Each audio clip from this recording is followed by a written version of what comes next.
নমস্কার বন্ধুরা, Urmila kitchen with village ফুডে আপনাদের সকলকে স্বাগত। বন্ধুরা, আজকে আমি করব নিরামিষ চানা মশলার রেসিপি। তাহলে বন্ধুরা, কেমন করে করছি পুরো দেখতে থাকুন। দেখুন, এখানে আমি রাতেই ভিজিয়ে রেখেছি এই ছোলা। দেখুন, ছোলা ডাল আমি এখানে রাতেই ভিজিয়ে রেখেছি। আর এখানে আমি 2টা আলু নিয়েছি। 2টা আলু আমি ভালো করে কেটে নিয়েছি। দেখুন, এটা কিন্তু আমি এখন ভালো করে সিদ্ধ করতে দেবো, কারণ আমি কিন্তু প্রেশার কুকারে সিদ্ধ করবো না, হাঁড়িতেই কিন্তু সিদ্ধ করব। তার জন্য আমি চুলে কিন্তু একটা হাঁড়ি বসিয়ে দিয়েছি, আর এখানে আমি সব ছোলা এখানে দিয়ে দেবো। প্রেশার কুকারে কিন্তু আমরা কমই সিদ্ধ করি, যে কোনো ডাল আমরা হাঁড়িতেই করি, কারণ প্রেশার কুকারে রান্নাটা অতটা বেশি ভালো লাগে না। এমনি হাঁড়িতে সিদ্ধ করলে দেখবেন খেতে বেশি ভালো লাগে। আর দিয়ে দিলাম এখানে জল। দেখুন, এখানে পরিমাণ মতো আমি জল দিয়ে দিলাম সিদ্ধ করার জন্য। আরও জল দেবো আমি। আর যেমনভাবে এটা কিন্তু তাড়াতাড়ি করে সিদ্ধ হয়ে যাবে।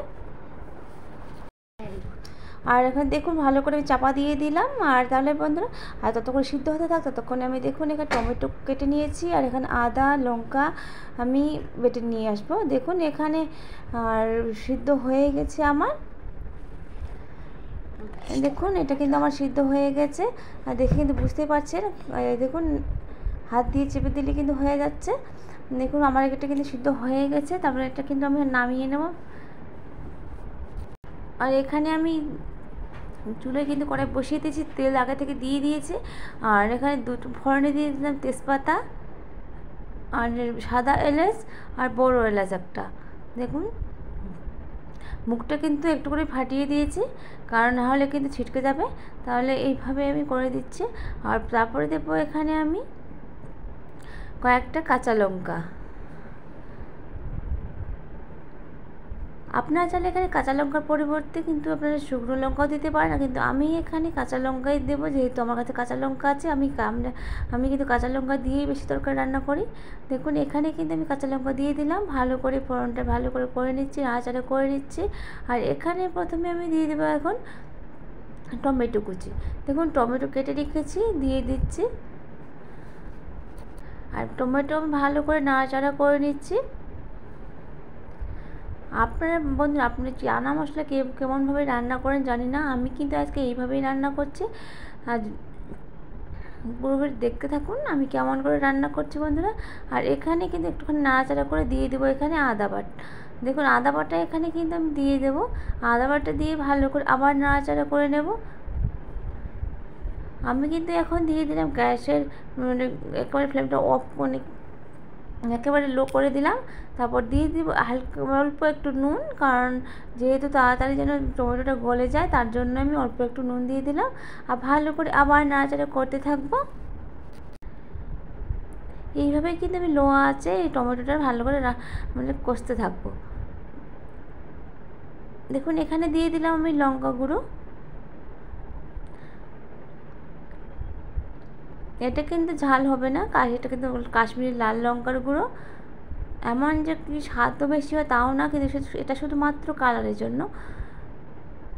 আমি এটা কিন্তু ঝাল করব না, ঝাল করলে কিন্তু খেতেও ভালো লাগবে না এই রান্না। আর দিয়ে দিলাম, দেখুন আমি গ্রেট করে নিয়েছি আলু। যেটা আলু আমি সিদ্ধ করে নিয়েছি, আমি হাত দিয়ে ভেঙে নিয়েছি। আর তারপরে আমি এখানে দেখুন ভালো করে আবার নাড়াচাড়া করে নিচ্ছি। দেখুন, এইভাবেই কিন্তু আলুটা একটুখানি ভেজে নেব।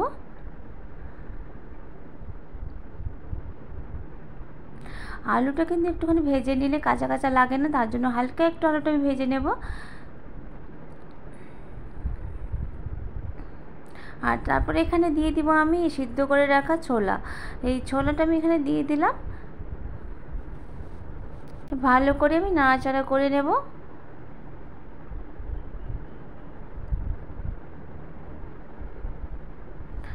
আর বন্ধুরা, আপনারা তো জানেন আমি কিন্তু লুকিয়ে রান্না করি, যেহেতু এখানে আমি ঘরের ভিতরে রান্নাটা করছি।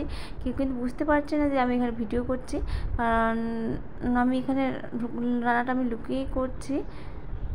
আর বন্ধুরা, আপনারা কিন্তু প্লিজ বন্ধুরা আমার একটু সাপোর্ট করবেন। আর এখানে দিয়ে দিলাম আমি স্বাদ মতো নুন।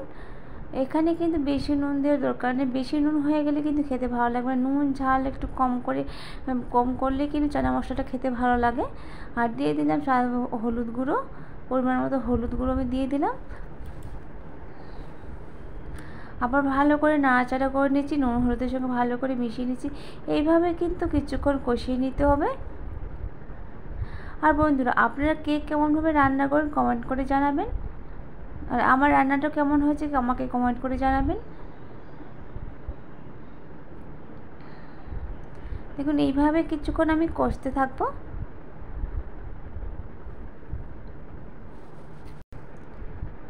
এইভাবেই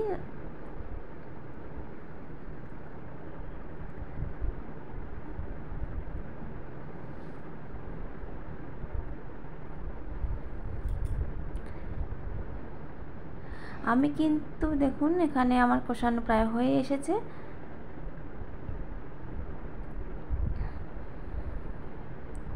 আর দিয়ে দিলাম জল, পরিমাণ মতো আমি জল দিয়ে দিলাম। ভালো করে আবার নাড়াচাড়া করে নেব। দেখুন আবার আমি ভালো করে নাড়াচাড়া করে নিচ্ছি।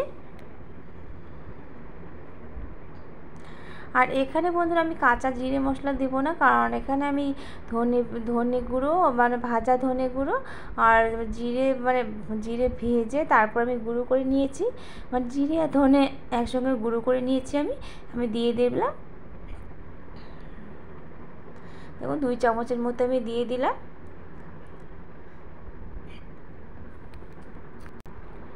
এখানে ভাজা ধনে আর জিরে গুঁড়ো আপনারা আলাদা করে ভাজতে পারেন, আমি কিন্তু একসঙ্গেই ভেজে নিয়েছি তারপরে গুঁড়ো করে নিয়েছি। আর সবসময় ভাববেন যে শিলনোড়াতেই গুঁড়ো করে নেবেন, তাহলে কিন্তু মশলাটাও ভালো হয়। কিন্তু দেখুন এভাবে আমি নাড়াচাড়া করে নিচ্ছি।